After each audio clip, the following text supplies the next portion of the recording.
దేవుని పరిశుద్ధమైన నామానికి స్తోత్రాలు. మీ అందరికీ నా యొక్క హృదయపూర్వక వందనాలు తెలియజేస్తూ ఉన్నాను. దేవుని యొక్క వాక్యాన్ని కొద్ది నిమిషాలు మనం ధ్యానం చేద్దాం. చూడండి, హెబ్రీయులకు రాసినటువంటి పత్రిక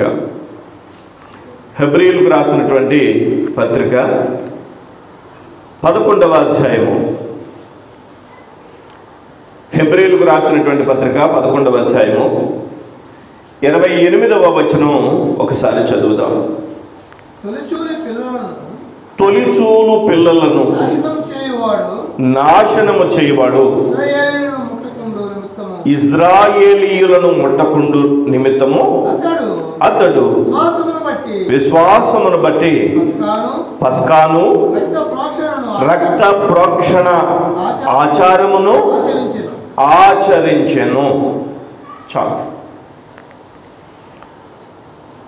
ఈ వచనాన్ని ఒకసారి పరిశీలన చేస్తే, హెబ్రీయులకు రాసినటువంటి గ్రంథకర్త హెబ్రీయులకి చెప్తూ అంటాడు,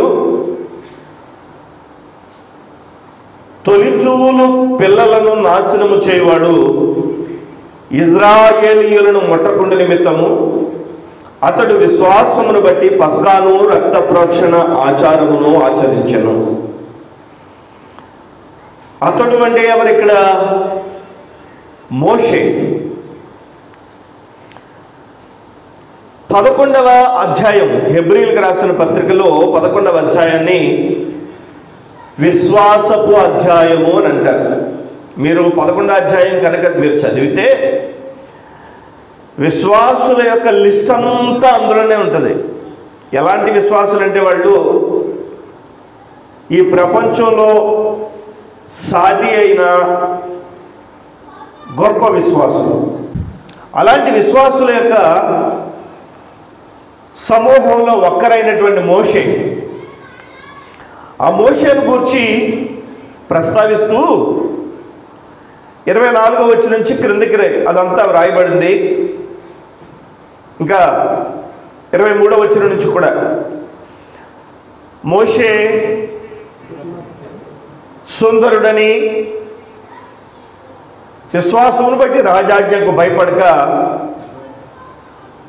మరి ఆ యొక్క మోషే యొక్క జీవితంలో తన యొక్క చిన్నప్పుడు మోషేను దాచినటువంటి సంగతిని, పెద్దవాడైనప్పుడు ఐగుప్త ధనం కంటే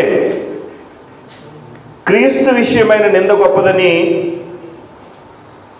అల్పకాల పాపభోగం అనుభవించడం కంటే దేవుని ప్రజలతో శ్రమ అనుభవించడం మేలని యోచించి ఫరో యొక్క కుమారుడిగా అనిపించుకోవడం ఇష్టం లేక దేవుని ప్రజల కొరకు దేవుని యొక్క సేవకుడిగా మోషే ఎలా ఉన్నాడో ఆ విషయాలన్నీ వ్రాస్తాడు. మీకు తెలుసు, ఇజ్రాయేలీయులని ఐగుప్తు నుంచి వాగ్దాన దేశం తీసుకెళ్ళినటువంటి నాయకుడు ఎవరు? మోషే. ఈ మోషే దేవుని యొక్క మాట విన్నప్పుడు, దేవుడు మోషేతో మాట్లాడినప్పుడు, ఇంత పెద్ద పని నేను ఎలా చేయగలను అని చెప్పి మోషే అనుకున్నాడు. ఏంటా పని అంటే, ఐగుప్త బానిసత్వంలో మగ్గిపోతున్నటువంటి ఇజ్రాయేలీయుల్ని దేవుడిచ్చినటువంటి వాగ్దాన దేశం నడిపించడమే. ఇది పెద్ద పని కదా అని చెప్పి మోషే అన్నప్పుడు,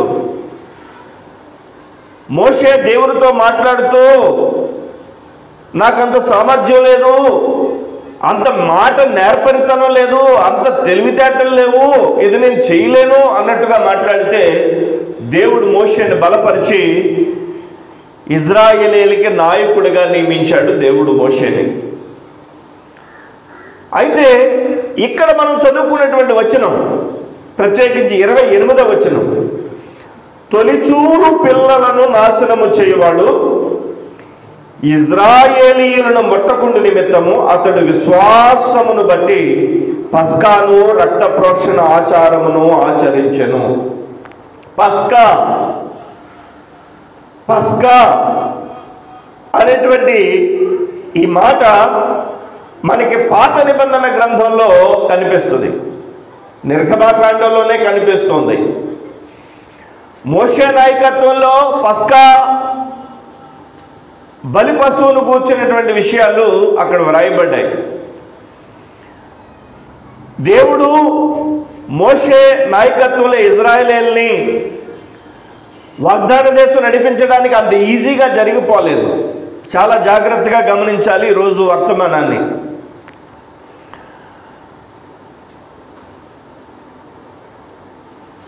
యోసేపు తన యొక్క జీవితంలో అమ్మబడినటువంటి సమయంలో, అమ్మబడినటువంటి ఆ పరిస్థితుల్లో ఐగుప్త బానిసత్వంలో ఉన్న తన ప్రజలకు ఒక చక్కని దిక్చూసిగా మారాడు. ఆది కాండంలో మనకు అది కనిపిస్తుంది. అయితే అలాంటి పరిస్థితుల్లో ఉన్న వారిని ఐగుప్తీయుల మధ్యలో ఇజ్రాయేలీయులు వర్ధిల్లుతూ ఉన్నారు. ఇజ్రాయేలీయులు వర్ధిల్లుతూ ఉన్నప్పుడు ఫరో, అంటే ఐగుప్తు యొక్క రాజు ఫరో అని అంటారు. ఆ ఫరో ఈ ఆహారం కోసం వచ్చినటువంటి ఇజ్రాయేలీయులు అంతకంతకు వర్ధిల్లుతున్నారు, ఒకనాటికి మనకంటే వీళ్ళ యొక్క సంఖ్య అధికంగా అయ్యేటట్టుంది అని చెప్పి ఫరో ఏం చేశాడంటే ఇజ్రాయేలీయులందరికీ బానిసత్వపు పని ఇచ్చాడు. అంటే ఎలాంటి పని అంటే ఇటుకల బట్టీల్లో మట్టి కలిపేటువంటి పని, రాళ్ళు మోసేటువంటి పని, భయంకరమైనటువంటి చాలా కష్టమైనటువంటి పని, బానిసత్వ పని ఇజ్రాయేలీయులకు ఇచ్చాడు. 430 సంవత్సరాలు ఇజ్రాయేలీయులు ఐగుప్తులో బానిసత్వాన్ని అనుభవించారు. 430 సంవత్సరాలు. ఈ 430 సంవత్సరాలు కూడా దేవునికి ఇజ్రాయేలీయులకి మధ్యలో కనెక్షన్ లేదు, శ్రమ పడుతూనే ఉన్నారు. ఈ 400 సంవత్సరాలు వీళ్ళు చాలా బాధపడ్డారు. దేవుడు మరిచిపోయాడా, దేవుడు విడిచిపెట్టేశాడా, దేవుడు మనల్ని పట్టించుకోవడం లేదా అన్నట్టుగా అయిపోయింది వాళ్ళ యొక్క పరిస్థితి. అయితే ఇజ్రాయేలీయులు మాత్రం దేవునికి మొర్ర పెట్టడం మానలేదు, దేవునికి విజ్ఞాపన చేయడం మానలేదు. నిర్గమాకాండంలో మనం చూస్తే 3వ అధ్యాయంలో దేవుడు మోషేతో మాట్లాడతాడు. చూడండి, 3వ అధ్యాయం 1వ వచనం చూస్తే, మోషే మిద్యాను యాజకుడైన యిత్రో అను తన మామ మందను మేపుచు ఆ మందను అరణ్యం అవతలకు తోలుకుని దేవుని పర్వతమైన హోరేబు నాకు వచ్చెను. ఆ పొద నడిమిన అగ్నిజ్వాలల్లో యెహోవా దూత అతనికి ప్రత్యక్షమాయను. అతను చూచినప్పుడు అగ్ని వలన ఆ పొద మండుచుండెను, కానీ పొద కాలిపోలేదు. ఆ పొదలో నుండి మోషేతో దేవుడు మాట్లాడాడు. దేవుడు తన యొక్క ప్రజలతో మాట్లాడి దేవుడు అంటున్నాడు, 6వ వచనం చదవండి. నేను నీ తండ్రి దేవుడను, అబ్రహాము దేవుడను, ఇస్సాకు దేవుడను, యాకోబు దేవుడను అని చెప్పగా మోషే తన ముఖమును కప్పుకుని దేవుని వైపు చూడవెరిచెను. మరియు యెహోవా ఇట్లనెను, నేను ఐగుప్తులో నున్న నా ప్రజల బాధను నిశ్చయముగా చూచితిని. మరలా చదువుతున్నాను. నేను ఐగుప్తులో నున్న నా ప్రజల బాధను నిశ్చయముగా చూచితిని. పనులలో తమ్మును కష్టపెట్టు వారిని బట్టి వారు పెట్టిన మొరను వింటిని. వారి దుఃఖములు నాకు తెలిసే ఉన్నవి. దేవుడు 430 సంవత్సరాలు ఆన్సర్ ఇవ్వలేదు. దేవుని దగ్గర నుంచి ఎలాంటి సూచన రాలేదు. అయినా ఇజ్రాయేలీయులు దేవునికి మొర్ర పెడుతూనే ఉన్నారు. ఎన్ని సంవత్సరాలు అంటే 430 సంవత్సరాలు. మాట్లాడండి, ఒక నెల ప్రార్థన చేసి, ఒక సంవత్సరం ప్రార్థన చేసి మనం ప్రార్థనకు ప్రతిఫలం రాకపోతే విసిగిపోతాం, దేవుని మీద విశ్వాసాన్ని కోల్పోతాం. కానీ ఇజ్రాయేలీయులు 430 సంవత్సరాలు దేవునికి మొర్ర పెడుతూనే ఉన్నారు, దేవుని అడుగుతూనే ఉన్నారు, ఈ యొక్క శ్రమ నుంచి మమ్మల్ని విడిపించు అని చెప్పి. దేవుడు అంటున్నాడు మోషేతో, నేను ఐగుప్తులో ఉన్నటువంటి ప్రజల బాధ నిశ్చయంగా చూశాను, పనుల్లో తమ కష్టపెట్టి వారిని బట్టి వారు పెట్టిన మొరను విన్నాను, వారి దుఃఖాలు నాకు తెలిసే ఉన్నాయి. కాబట్టి నేను నిన్ను ఏర్పాటు చేసుకుని ఆ ప్రజలను విడిపించి ఐగుప్త బానిసత్వం నుంచి వాగ్దాన దేశం తీసుకెళ్ళడానికి నేను నిన్ను కోరుకుంటున్నానని మోషేతో చెప్పాడు. దేవునికి స్తోత్రం కలుగును గాక. నేను చదివినటువంటి మూలవచనం అర్థం కావడానికి ఇదంతా ఉపోద్ఘాతం చెప్పాల్సి వస్తుంది.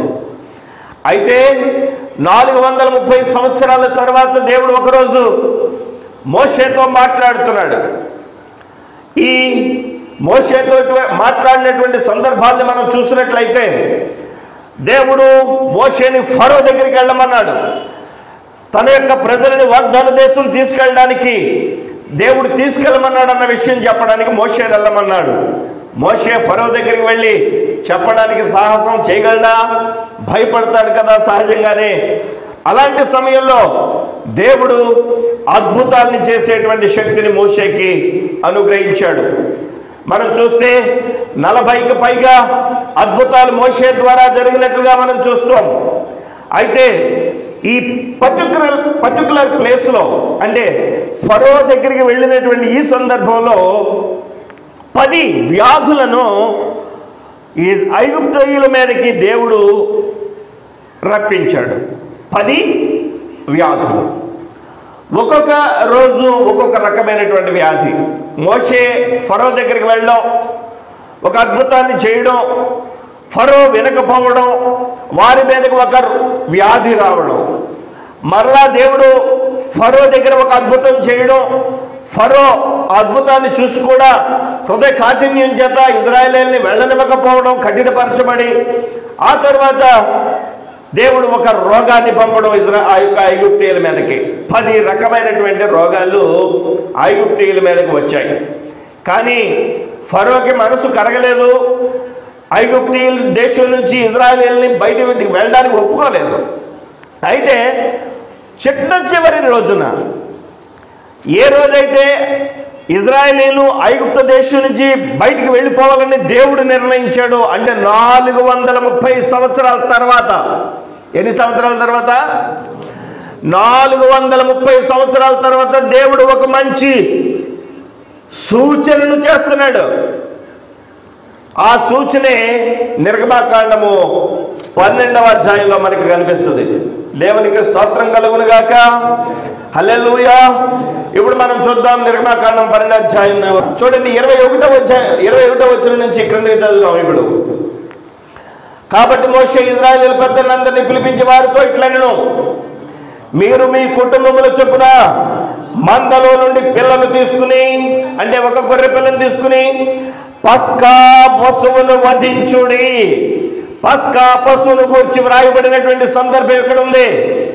ఇక్కడ ఇందాక మనం హెబ్రీ రాసిన పత్రికలో చదువుకున్నాం. మోషే ఏం చేశాడో తెలుసా? తొలిచూలు మగ పిల్లల మీద ఆ యొక్క వధ రాకుండా, మరణం రాకుండా ఆ యొక్క పస్కా బలి పశువు ఆచారమును ఆచరించాడు అక్కడ విశ్వాసముతో మోషే. అదే విషయం ఇక్కడ వ్రాయబడింది. దేవునికి స్తోత్రం కలుగును గాక. ప్రతి ఇంటి వారు ఏం చేయాలంటే ఒక గొర్రె పిల్లను తీసుకోవాలి. ఎప్పుడు అంటున్నాడు తెలుసా? 430 సంవత్సరాల తర్వాత దేవుడు అంటున్నాడు మోషేతో, ఇదిగో మీ ఇజ్రాయేలీయులందరూ కూడా ఒక్కొక్క ఇంటికి ఒక్కొక్క గొర్రె పిల్లని తీసుకోవాలి. ఆ గొర్రె పిల్లని తీసుకుని ఏం చేయాలో తెలుసా? పస్కా పశువును వధించాలి.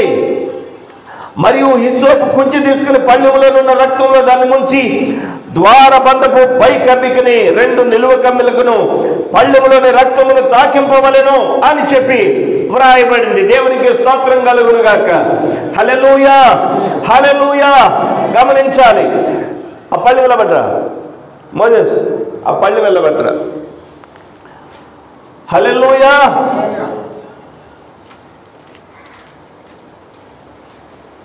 పట్టుకో, ఇలా పట్టుకో. ఇప్పుడు చూడండి, ప్రతి ఇంటి వారు ఏం చేయాలో తెలుసా?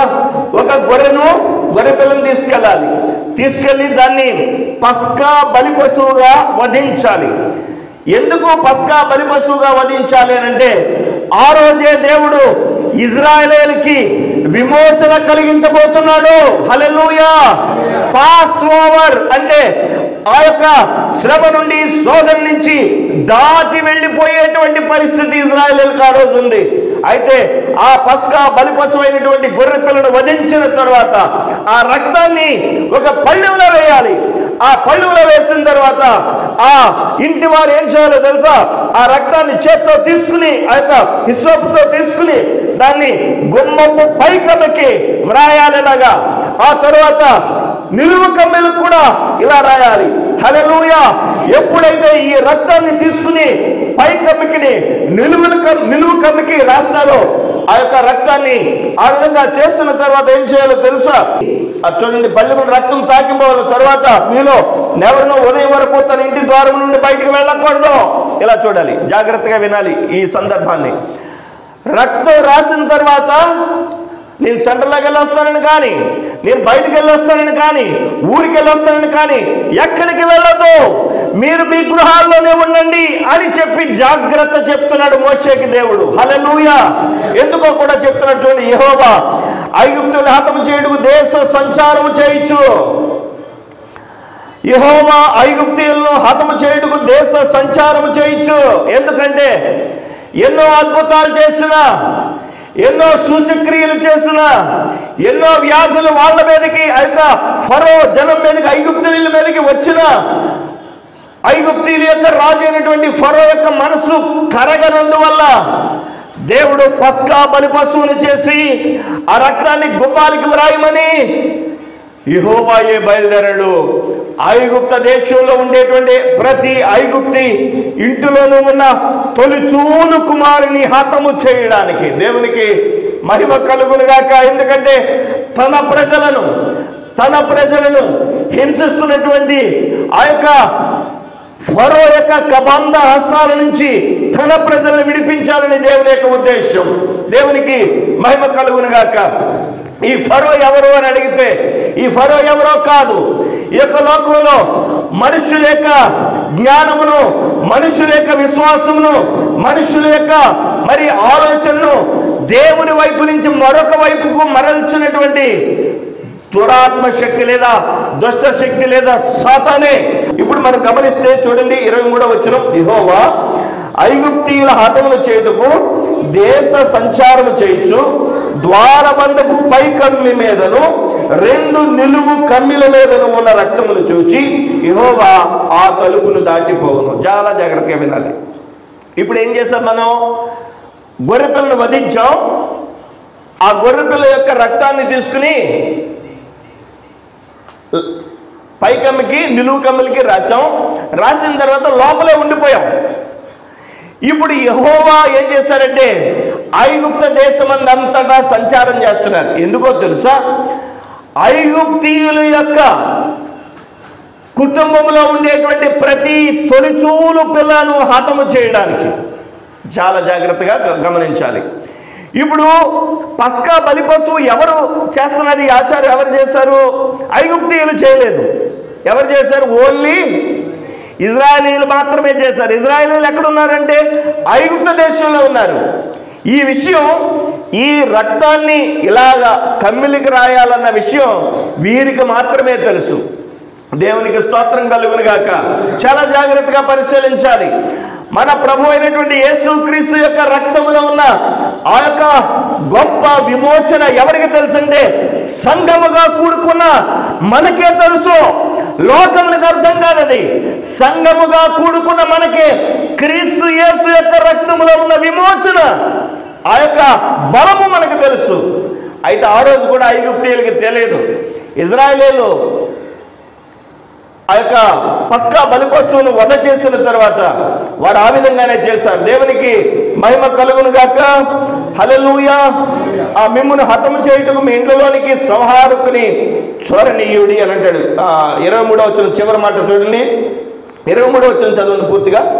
యెహోవా ఐగుప్తుల్ని హతము చేయుటకు దేశ సంచారం చేయొచ్చు, ద్వారబంధపు పైకమ్మి మీదను 2 నిలువు కమ్ముల మీదను ఉన్న రక్తమును చూచి యెహోవా ఆ తలుపును దాటిపోవును, మిమ్మును హతము చేయుటకు మీ ఇంట్లోనికి సంహారకుని చోరనీయడు.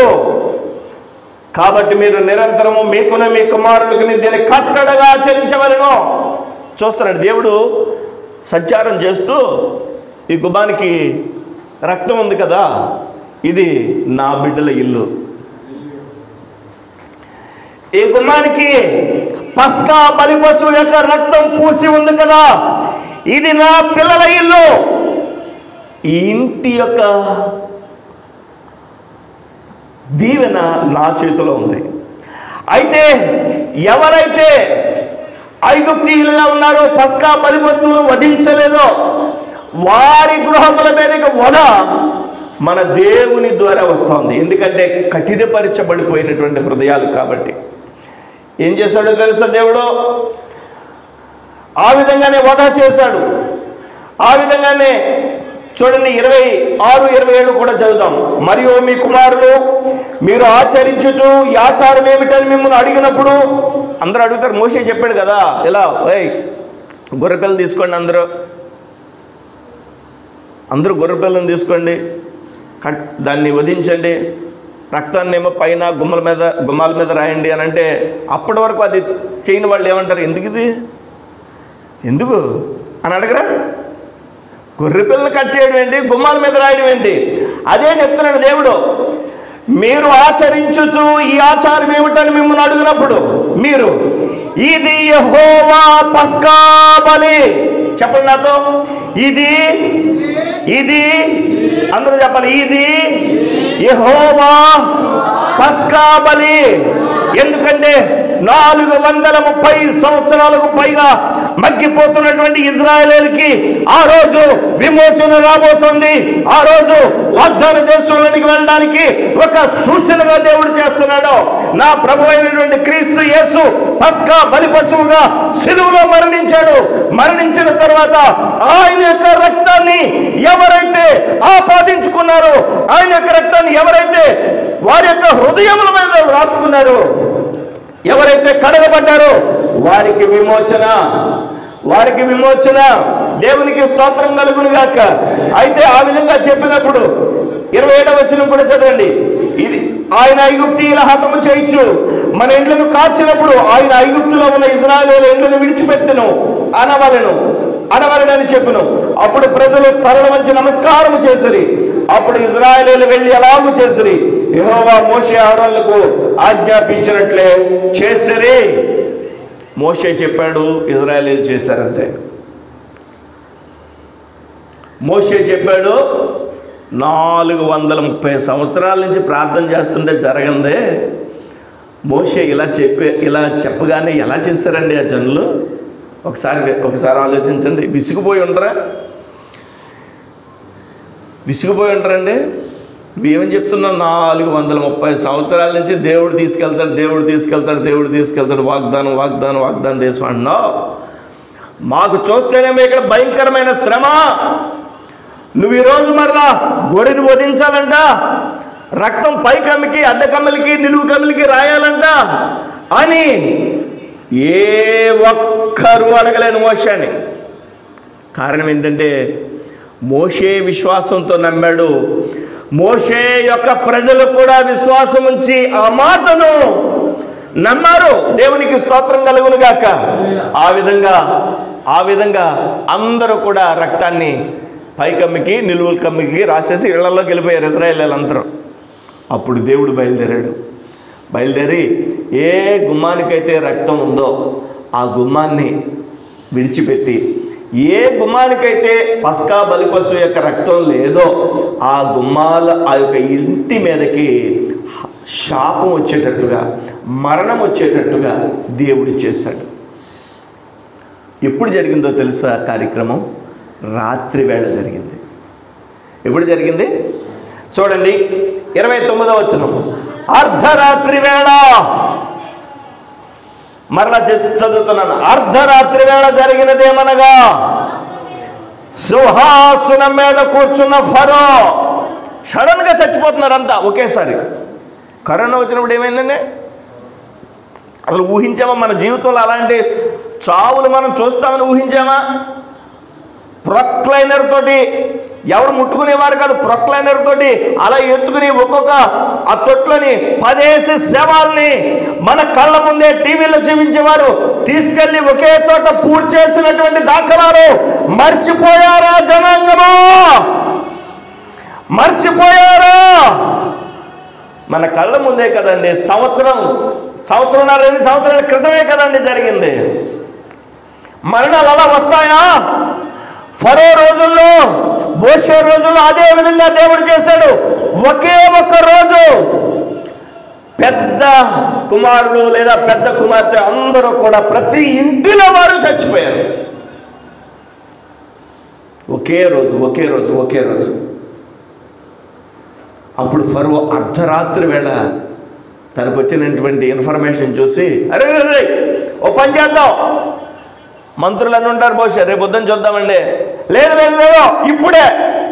ఇప్పుడే అని చెప్పి అర్ధరాత్రి వేళ జరిగినదేమనగా, సింహాసనం మీద కూర్చున్న ఫరో మొదలుకుని చెరసాలలో ఉన్న ఖైదీ యొక్క తొలి పిల్ల వరకు, ఐగుప్తు దేశమందరి తొలి పిల్లలందరినీ, పశువుల తొలి పిల్లలన్నింటినీ యెహోవా హతము చేసను. ప్రతి ఐగుప్తీయుల ఇళ్లలోనే కాదు, పశువుల యొక్క పెద్ద తొలి సంతానాన్ని కూడా చనిపోయినాయట. ఆవు యొక్క తొలి సంతానం, దూడ యొక్క, ఆ గేదె యొక్క తొలి సంతానం, ఇవన్నీ కూడా. ఆ రాత్రి, మరలా ఆ అర్ధరాత్రి అనే మాటను గుర్తుపెట్టుకోండి. ఆ రాత్రి ఫరోయు అతని సేవకులందరూ ఐగుప్తీయులందరూ లేచినప్పుడు శవము లేని ఇల్లు ఒకటైనను లేకపోయి నందున ఐగుప్తులో మహాఘోష పుట్టెను. అర్ధరాత్రి అందరూ ఊరు మొత్తం దేశం అందరూ ఒకేసారి లేచిపోయారు. ఒకేసారి దేశ ప్రజలందరూ ఏదైనా చెత్త భలే ఉంటుందండి, ప్రపంచం అంతా చూస్తుంది. ఓసారి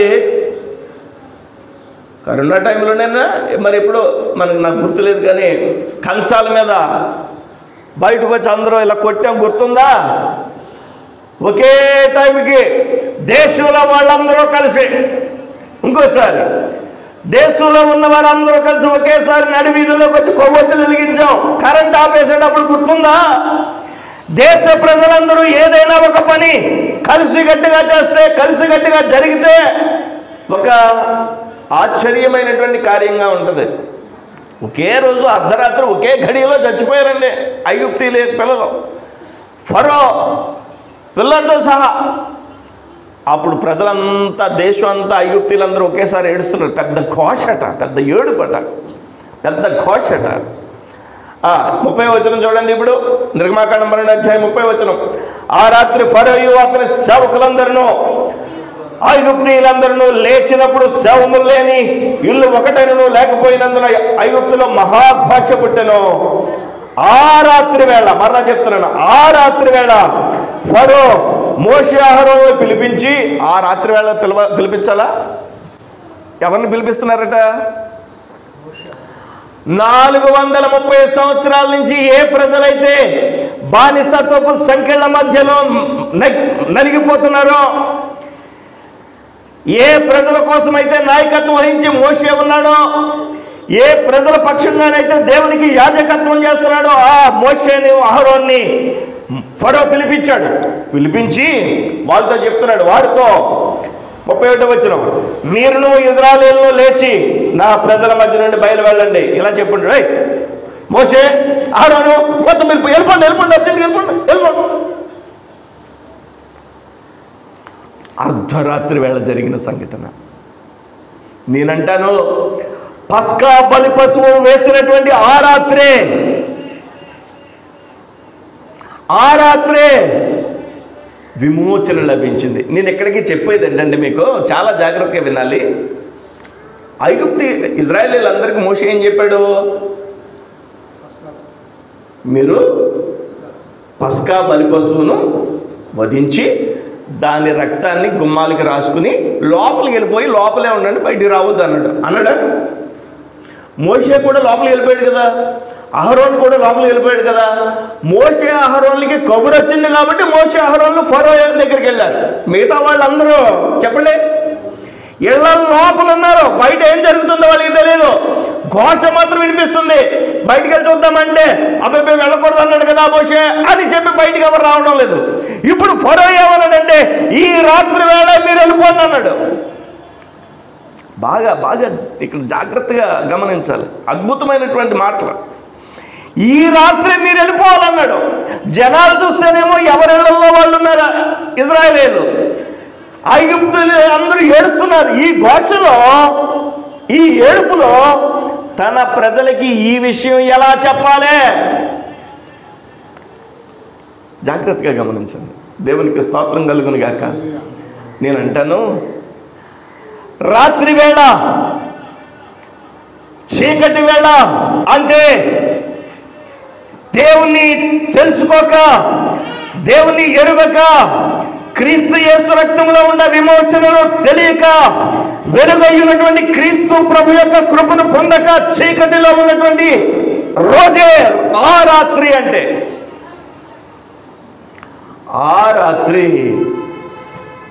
ఐగుప్త జనాన్నంతటిని శిక్షించి తన ప్రజలకి విమోచన ఇవ్వాలని దేవుడు ఆలోచన చేస్తున్నాడు. దేవునికి స్తోత్రం, హల్లెలూయా, హల్లెలూయా. గమనించాలి మనం. ఆ తన ప్రజలను ఆయన బయటికి తీసుకెళ్ళడం కోసం ఏం చేశాడంటే ఐగుప్తీయుల యొక్క తొలిచూలు పిల్లల్ని హతం చేసి ఇప్పుడు ఫరో యొక్క మనసుకు భయం పుట్టించాడు. ఫరో ఏమన్నాడు? మోషే అహరోనులను పిలిచి ఈ రాత్రి మీరు వెళ్ళిపోండి అన్నాడు. ఈ రాత్రి మీరు వెళ్ళిపోండి అన్నాడు. ఎంతమంది ఉంటారో తెలుసా? లక్షలాది మంది తన ప్రజలని, లక్షలాది మంది ప్రజలని. మోషే ఈ వార్త ఆ రాత్రి ఎలాగ చేరవేసి ఉంటాడన్నది నా ప్రశ్న ఇక్కడ. ఈరోజు వర్తమానంలో మనం బాగా పరిశీలించాల్సింది కూడా అదే. 430 సంవత్సరాలు మగ్గిపోయారే. 10 వ్యాధులు దేవుడు ఒక్కొక్క రోజు ఒక్కొక్క వ్యాధి ఇచ్చుకుంటూ వచ్చాడు ఐగుప్తీయులకి. అయినా ఫరో మనసు మారలేదే, ఫరో హృదయం కఠినంగా ఉంది. కానీ పస్కా బలి పశువు ఎప్పుడైతే వధించబడిందో, పస్కా బలి పశువు యొక్క రక్తం ఎప్పుడైతే గుమ్మానికి పూసారో, దేవుడే కలుగు చేసుకుని వచ్చి ఆ రక్తము ఉన్నటువంటి గృహానికి విమోచన ఇచ్చి, ఏ పస్కా బలి పశువు అయితే ఏ గృహానికైతే లేదో ఆ గృహం మీదకి ఘోష వచ్చినట్లుగా, మరణం వచ్చినట్లుగా దేవుడు శిక్ష విధించాడు. అయితే దేవుడు చేసినటువంటి అద్భుతంలో ఫరో మనసును మార్చి వెళ్ళిపోమన్న తర్వాత ఆ అర్ధరాత్రి ఎలా వెళ్ళగలిగారు? నేనంటాను, మోషే అహరోనులు ఇద్దరికే తెలుసు కదా విషయం. మోషే అహరోనులు ఒక విషయం తెలుసా? క్రిస్మస్కి కొవ్వొత్తులు వెలిగించుకునేటువంటి ఒక సంప్రదాయం చర్చెస్లో జరుగుతూ ఉంటాయి. ఎలా చేస్తారు? కొవ్వొత్తుని సేవకుడు వెలిగిస్తాడు. ఆ సేవకుడు వెలిగించిన తర్వాత ఇద్దరికి వెలిగిస్తాడు. ఆ తర్వాత వాళ్ళిద్దరూ అలా నలుగురేమో అలా వెనక్కి ఒక నిమిషంలో 2 నిమిషాల్లో చూస్తే మొత్తం అంతా కూడా కొవ్వొత్తుల చేత వెలిగించబడుతూ ఉంటుంది కదండి. మనం క్రిస్మస్ కూడా అలాగే చూసాం. అయితే ఈరోజు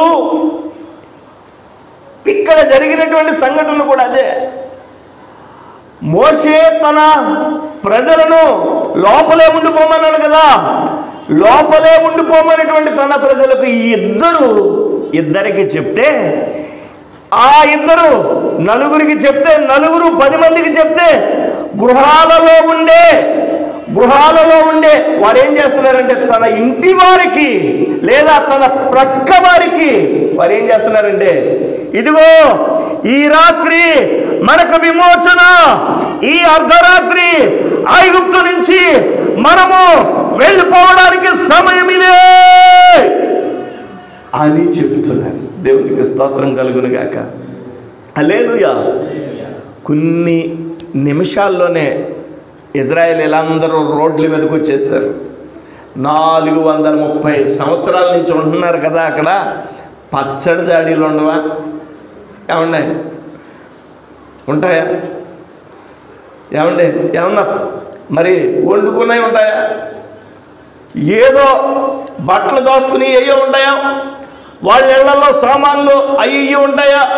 అవేమి పట్టించుకోవడం లేదు వాళ్ళు దేవుని యొక్క మహాకృపలో విమోచన దేవుడు ఇస్తుంటే ఆ విమోచన పొంది నిత్యత్వంలోనికి వాగ్దాన దేశంలోనికి వెళ్ళడానికి రోడ్ల మీదకి వచ్చారు.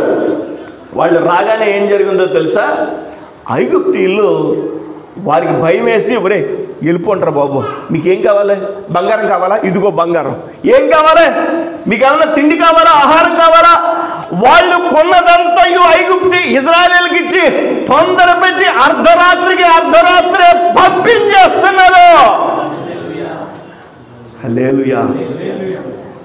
రోడ్ల మీద ఎప్పుడైతే మాట విన్నారో వెంటనే ఇప్పుడే సమయం, అంతవరకు లోపల ఉండండి.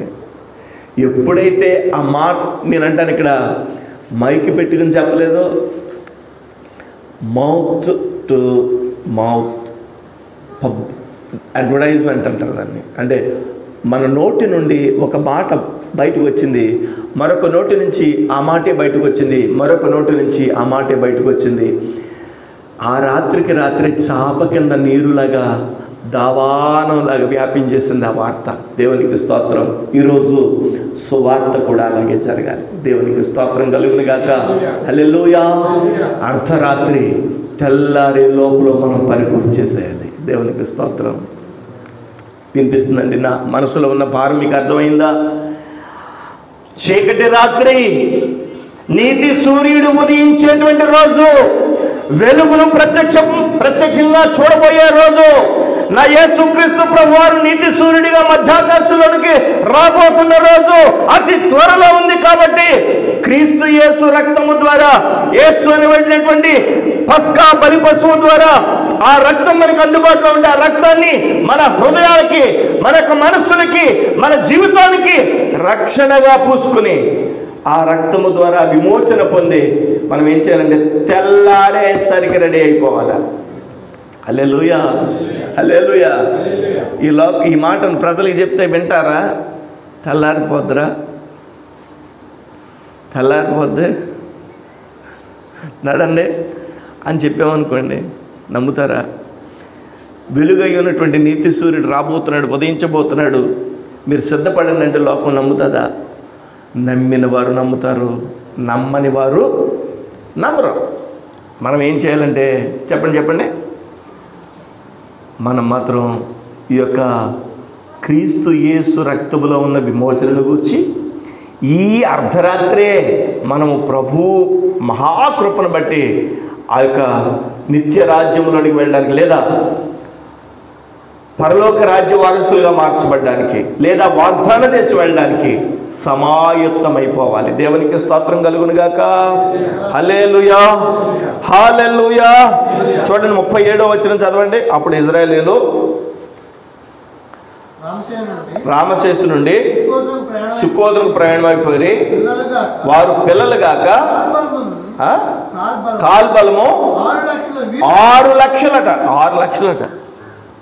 పోనీ ఒక 10 మంది, 20 మంది, 50 మంది, 100 మంది అంటే 6 లక్షల మంది. పిల్లల్ని లెక్కేయలేదట. పిల్లల్ని లెక్కేయలేదు. 6 లక్షల మందికి ఆ రాత్రి అప్పటికప్పుడు ఎలాగా సమాచారం అంది ఉంటుంది. వాళ్ళల్లో వాళ్ళే పురుగొల్పుకున్నారు, ఒకరికి ఒకరు సమాచారం చెప్పుకున్నారు. ఆ ఇంటి వారే తన ఇంటి వారికి సమాచారం చెప్పాడు. ఆ ఇంటి వారే ప్రక్క ఇంటి వారికి సమాచారం చెప్పారు. వెంటనే దావానంలో వ్యాపించింది. వారందరూ కూడా ఏం చేశారంటే ఒకే ఒక ఘడియలో రోడ్ల మీదకి వచ్చారు. ఐగుప్తీయులు భయపడ్డారు.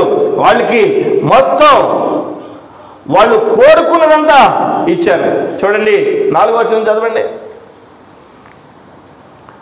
ఆ 430 సంవత్సరములు గడిచిన తర్వాత జరిగినదేమనగా, ఆ దినమందే నేను అర్ధరాత్రి వేళ, ఆ రాత్రే, ఆ దినమందే అని చెప్తున్నాను.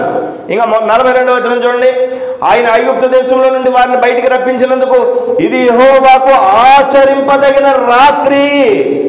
ఇశ్రాయేలీయులందరూ తమ తమ తరములలో యెహోవాకు ఆచరింపదగిన రాత్రి ఇదే. అంటే ఒక్క నైట్ అండి 6 లక్షల మందికి పైగా ప్రజలకి సువార్త అందేసింది. 6 లక్షల మంది ప్రజలకు సువార్త అందేసింది. ఎవరన్నా ఏదన్నా ఇంట్లో మోషే నిద్రపోమన్నాడు కదా అని చెప్పి రక్తం రాసేసి శుభ్రంగా గొర్రెకి నిద్రపోతున్నారనుకోండి, వాళ్ళకి ఈ సువార్త అందలేదనుకోండి, ఈ వాగ్దాన దేశంలో మోషే నాయకత్వంలో ఈ 40 సంవత్సరాల ప్రయాణంలో వాళ్ళు ఉండేవారు కాదు కదా. నేను అంటాను ఈ వర్తమానంలో మీకు ఎసెన్స్ లేదా ఈ వర్తమానంలో మీరు గ్రహించాల్సినటువంటి విషయం ఏంటంటే, ఆ అర్ధరాత్రి ఆ పస్కా బలి పశువుని గూర్చి మోషే నాయకత్వంలో 6 లక్షల మంది కాల్బలానికి ఎలా చేరింది. దేవునికి స్తోత్రం కలుగును గాక. 51వ వచనం కూడా చదవండి. యెహోవా ఇశ్రాయేలీయులను వారి వారి సమూహములు చొప్పున ఆనాడే ఐగుప్తు దేశం నుండి వెలుపలికి రప్పించెను. దేవునికి స్తోత్రం కలుగును గాక.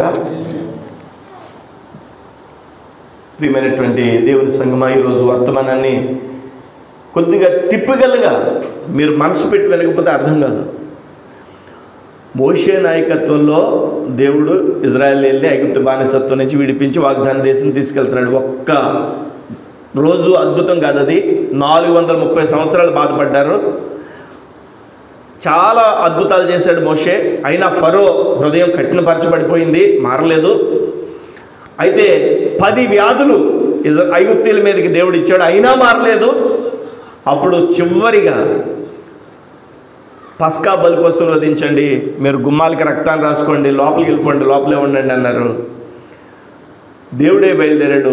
ఐగుప్తుల్లో ఉండేటువంటి ప్రతి తొలిచూలు పిల్ల మీదకి మరణం రప్పించాడు. ఆ ఘోష సైరన్లాగా వినిపించింది వీళ్ళందరికీ, లోపలే ఉన్న వారందరికీ.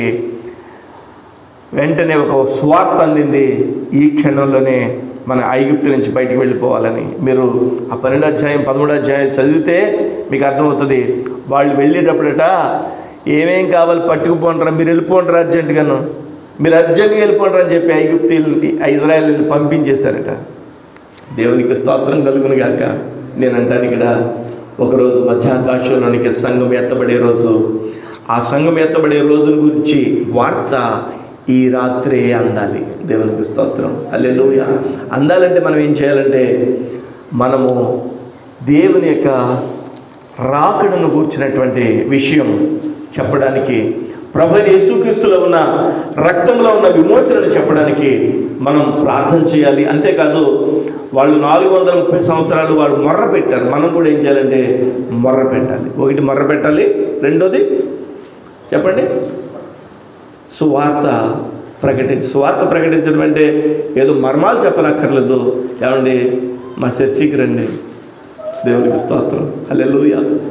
ఏ చర్చికి వెళ్ళిన వాళ్ళు ఉంటారు కదా, చర్చికి రండి, వాక్యం వినండి, సువార్త ద్వారా రక్షించబడతారు అని. అదే సువార్త. దేవునికి స్తోత్రం, హల్లెలూయా.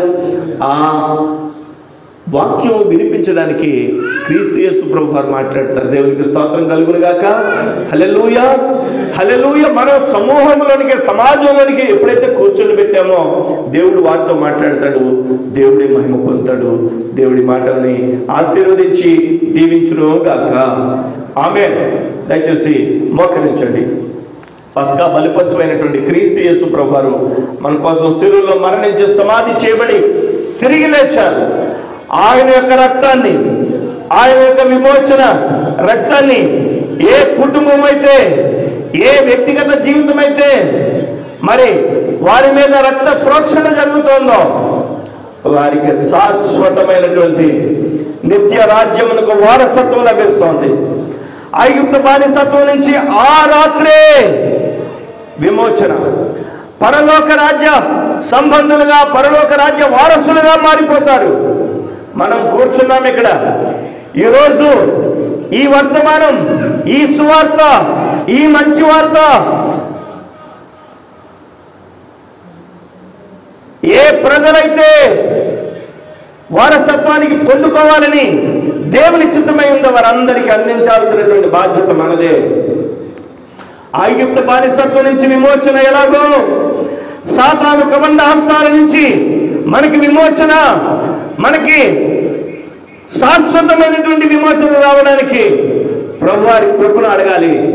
నమ్మి బాప్తిసం పొంది మారు మనసు రక్షణ అనుభవానికి మనమే నడిపించాలి, ఎప్పుడో కాదు, ఈ రాత్రే. అంటే దాని అర్థం ప్రభువైన యేసయ్య నీతి సూర్యుడిగా రాక మునుపు ఇప్పుడే అని అర్థం. మనం ఎంతమందిని దేవుని మందిరానికి నడిపించగలుగుతున్నాం, ఎంతమందిని ప్రభువుతో ఆకర్షింపజేయగలుగుతున్నాం. ఒకసారి చిన్న ప్రార్థన చేసుకుందాం, అందరం మోకరించి చిన్న ప్రార్థన చేసుకుందాం.